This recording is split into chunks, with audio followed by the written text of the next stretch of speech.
Hello everyone, and welcome back to the channel. Today we're going to be taking a look at Chapter 14 of Guns, Germs, and Steel. Chapter 14, From Egalitarianism to Kleptocracy. In 1979, while I was flying with missionary friends over a remote swamp-filled basin of New Guinea, I noticed a few huts many miles apart. The pilot explained to me that somewhere in that muddy expanse below us, a group of Indonesian crocodile hunters had recently come across a group of New Guinea nomads. Both groups had panicked, and the encounter had ended with the Indonesians shooting several of the nomads. This is pretty much just a setup for the chapter to give an understanding of how things could come to this point. It turned out the Fryu normally lived in single families scattered throughout the swamp, and coming together once or twice a year to negotiate exchanges for brides. Doug's visit coincided with such a gathering of the few dozen Fryu. To us, a few dozen people constitute a small, ordinary gathering, but to Fryu, it was a rare, frightening event. Murderers suddenly found themselves face to face with their victims' relatives. For example, one Fryu man spotted a man who had killed his father. The son raised his axe and rushed at the murderer, but was wrestled to the ground by friends. Then, the murderer came at the prostrate son with an axe, and was also wrestled down. Both men were held screaming in rage until they seemed sufficiently exhausted to be released. Other men periodically shouted insults to each other, shook with anger and frustration, and pounded the ground with their axes. That tension continued for several days of the gathering, while Doug prayed that would not end in violence. The Fryu consisted of about 400 hunter-gatherers, divided into 4 clans and wandering over a few hundred square miles. According to their own account, they formerly had numbered about 2,000.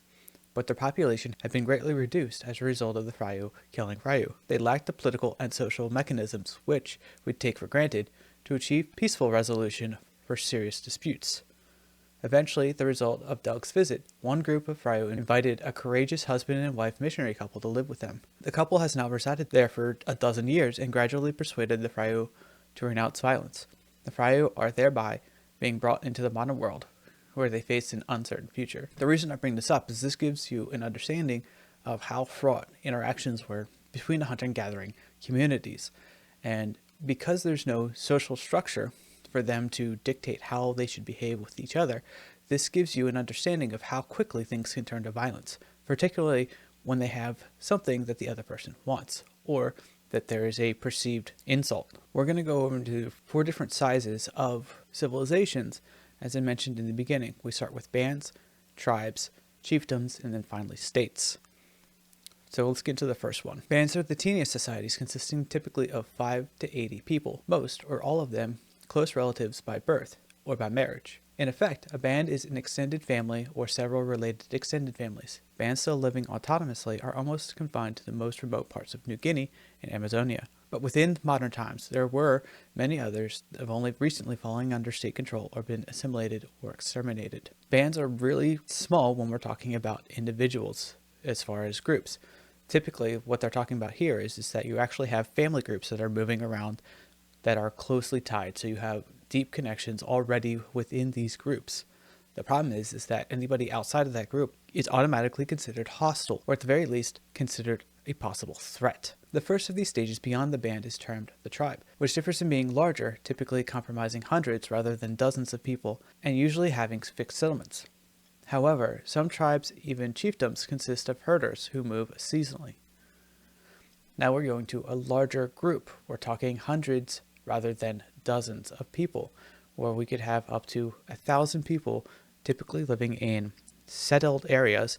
These are what we would consider more agrarian cultures or semi-agrarian cultures, where they're not necessarily talking about hunting gathering, but rather having an area that they are staying in consistently. We've gone over in previous videos about the difference between agrarian versus hunter-gatherer.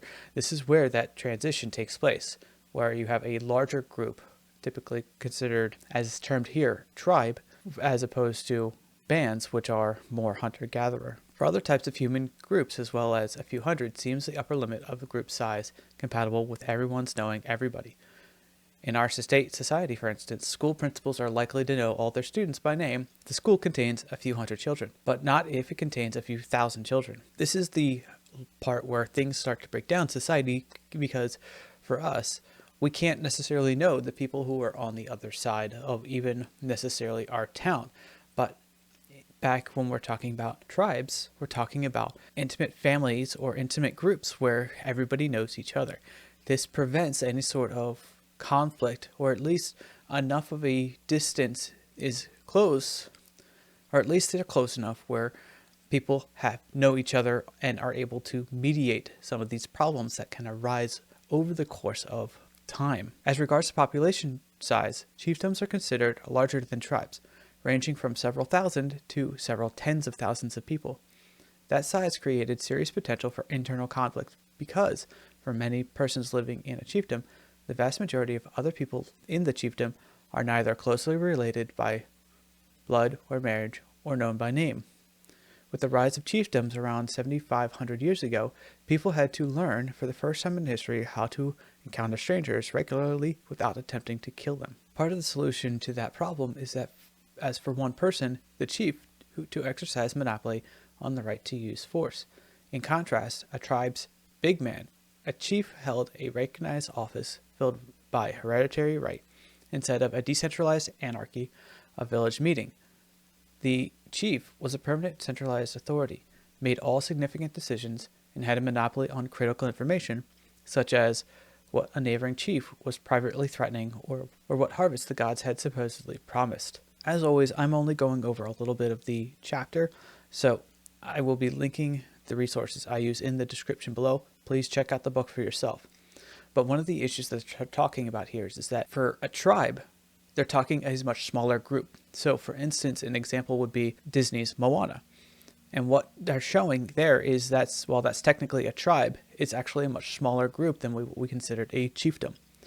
Now, the difference when we're talking about tribe versus chiefdom is that power is centralized in a singular figure, whereas with a tribe, there is a person that everybody goes to, but it's not necessarily something that is hierarchical, but rather somebody can move in and out of those positions and relies more heavily on somebody's charisma or competence, whereas with a chiefdom, competence and charisma aren't necessarily a factor in whether or not somebody is leader of that group. So with chiefdoms, because you have such a large group, it becomes very important for maintained stability, which is why they have to have a chief who is able to direct how force is being used. Another reason why we have things like hereditary, particularly at this stage, is because if you have a non-hereditary chiefdom, what happens every single time a chief dies is just that there's a combat or a fight for that position of power. Now, typically what ends up happening is a lot more people die during that power grab because people want to assume the power and thereby the benefits of that power. So by having it a hereditary right, this reduces the chances of catastrophic violence within the chiefdom. A chiefdom's large population in a small area required plenty of food, obtained by food production in most cases, by hunting and gathering in especially rich areas. For example, American Indians of the Pacific Northwest coast, such as the Cocoodle, the Nukka, and the Tlingit Indians, lived under chiefs in villages without any agricultural or domestic animals, because rivers and seas were so rich in salmons and halibut. The food surpluses generated by some people, regulated to the rank of commoners, went to feed the chiefs, their families, bureaucrats, and craft specialists, who worked variously, made canoes, adizes, spittoons, or worked as bird catchers or tattooers. This specialization is what sets apart hunter-gatherers from societies that develop into larger, more complex systems. In order to actually move past the hunter-gatherer stage, not only are you requiring a certain amount of excess food, but the reason why this is so important is because that excess food allows to feed those that aren't necessarily working to provide the food. This allows for chiefs, bureaucrats, and craft specialists. It is only when these things become present that you're actually able to progress and actually make strides in technology as well as complexity. We've been talking about chiefdoms generally as if all of them are the same. In fact, chiefdoms vary considerably. Larger ones tend to have more powerful chiefs, more ranks of chiefly lineages, greater distinction between chiefs and commoners, and more retention of tribute by the chiefs. More layers of bureaucrats, grander public architecture. For instance, societies on small Polynesian islands were effectively rather similar to tribal societies with a big man. except that the position of the chief was hereditary. What they're talking about here is that when the societies get bigger, as so does the things become more complex.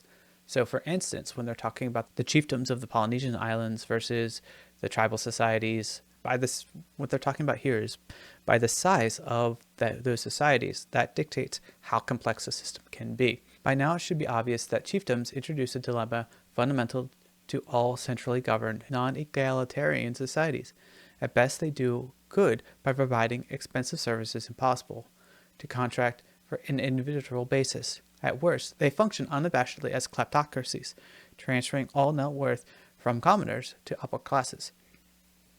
These noble and selfish functions are inextricably linked, although some governments emphasize much more that function than others. The difference between a kleptocrat and wise statesman, between bearer robin and public benefactor, is merely of 1 degree, a matter of just how large a percentage of the tribute extracted from producers are retained by the elite, and how much the commoners, like the public uses to which the redistributed tribute is put. Basically what they're talking about here is that when we're talking about kleptocracies, we're talking about how much that the society, the elites, the higher echelons of the hierarchy are keeping for themselves. Now, what ends up happening is that there's only so much kleptocracy that is allowed in a society before the issue becomes catastrophic. What I talk about that is that eventually, if it becomes too much and overburdened, you'll have a rebellion where a lot of people end up dying, particularly among the upper echelons of society. You see this specifically with the French Revolution, where the commoner was actually little more than a beast of burden, whereas the higher echelons of the French aristocracy and the church at the time were essentially kleptocrats that stole as much as possible from the French working peasants. The French peasants were tired of the situation and ended up overthrowing them. What should an elite do to gain popular support while still maintaining a more comfortable lifestyle than commoners? Kleptocrats throughout the ages have resorted to a mixture of 4 solutions. Disarm the populace and arm the elite. That's much easier in these days of high-tech weaponry produced only in industrial plants and easily monopolized by an elite than in ancient times of spears and clubs easily made at home. By having an armed populace, it allows for the populace to maintain their rights. But as what's seen in the past is once that the elite essentially had control of the weaponry, particularly when we're talking about high-end weaponry like firearms, when there is a disproportionate balance of power when we're talking about firearms or weapons in the favor of the elite, they tend to be a lot more pushy about how they maintain their power. 2. Make the masses happy by redistributing much of the tribute received in popular ways. This principle was valid for the Hawaiian chiefs as much for the American politicians today. What they're talking about here is the redistribution of wealth when it comes to certain areas. So for instance, the American government might take a lot of money out of our paychecks. They are supposed to be putting it back into society by way of roadways, social services, police. All of these things become a redistribution of wealth from one side to the other back into society to allow things to maintain and allow for a safe living environment. Use monopoly of force to promote happiness by maintaining public order and curbing violence. This is potentially a big and underappreciated advantage of centralized societies over uncentralized one. What he's talking about here is that uncertainty is one of those things that tends to breed chaos. If you don't know how things are going to go throughout your day, you're far less likely to actually be able to be happy. There has to be a certain level of structure in your life in order for happiness to take place. When we talked about the hierarchies of needs, this is one of those things when we're talking about security. This is what they're talking about, using the monopoly of force to promote happiness. By giving security to the common person, this allows for a certain level of happiness and an unwillingness to give up what they have to overthrow the government. People will accept a certain level of kleptocracy if they are secure and they don't have to worry about becoming a victim of what's going on around them. The remaining way for kleptocracies to gain public support is to construct an ideology or religion justifying kleptocracy. Typically, this is something that we would see in different smaller areas, but we can see this even bigger So for instance, another way of saying this is the communist perspective or the socialist perspective. They will say, because if they are working for the good of the people, they will build this ideology where it is a good thing to give up everything to the government so that they can do what's best for everybody. This is a form of ideology, and people have used this regardless of their background for the sake of what's going on. Like I've said before, people are selfish, and we can see this regardless of whether or not people actually have any sort of power.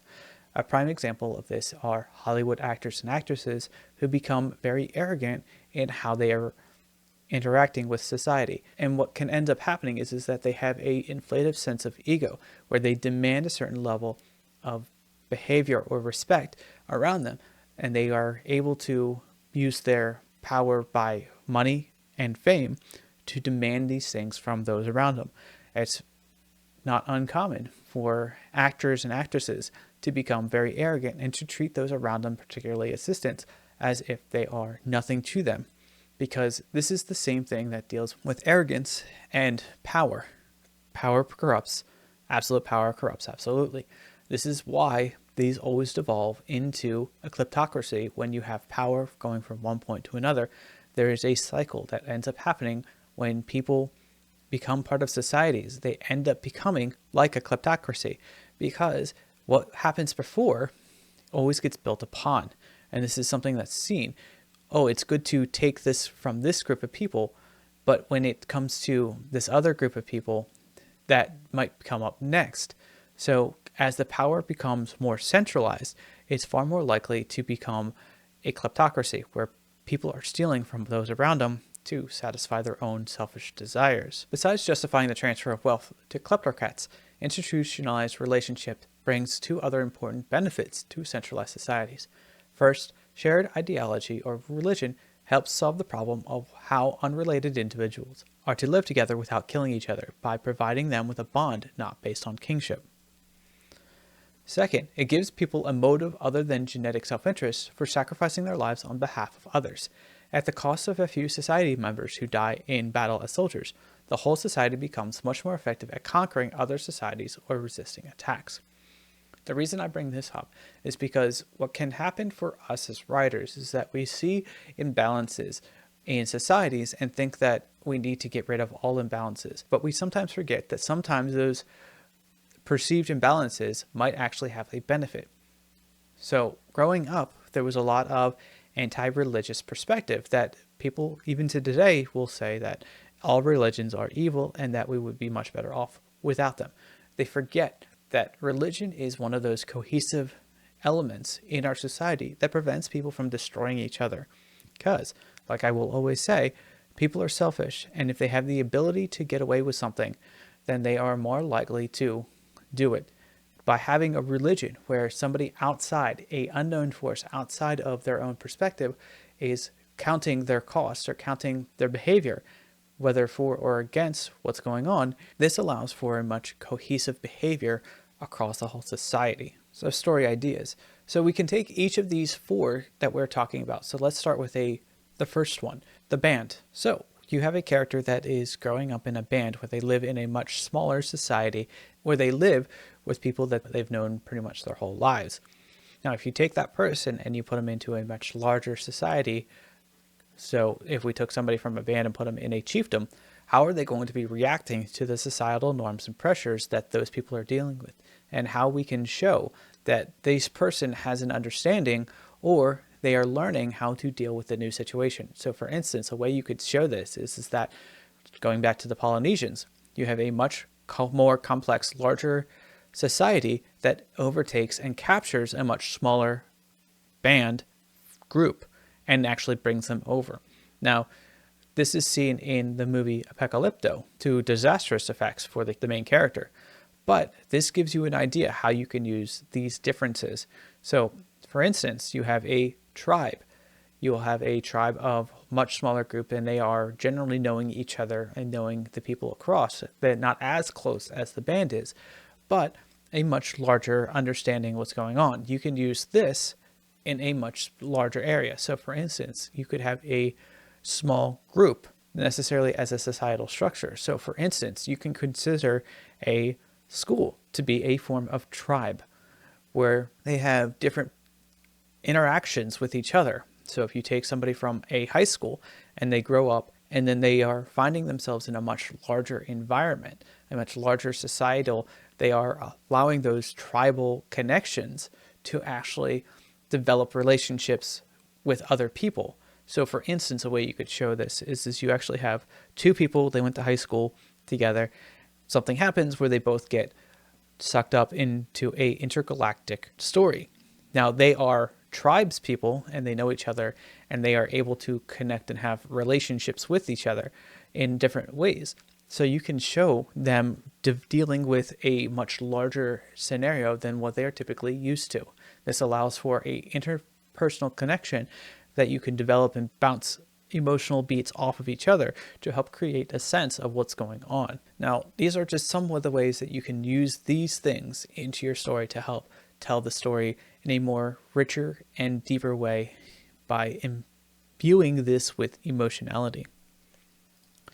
In the end, when we're talking about how societies develop, it's not necessarily a cut and dry situation. Throughout history, there's been an argument about how so much actually comes about through societies. I don't believe it is a natural course of human development, that this is actually how it ends up all the time. I do believe that there are other factors, particularly when we're talking about religion and excess food, that become major parts of how a group, a society, develops into something more than hunter-gatherers. As always, I will be linking all the resources I use in the description below. I am only talking a little bit about what's actually in the chapter, so please take a look at it for yourself. If you have any questions, comments, concerns, please leave it in the comment section below. Until next time, bye. I am a poor, wayfaring stranger. I'm traveling through this world of woe. Yet there's no sickness, toil, nor danger in that bright land to which I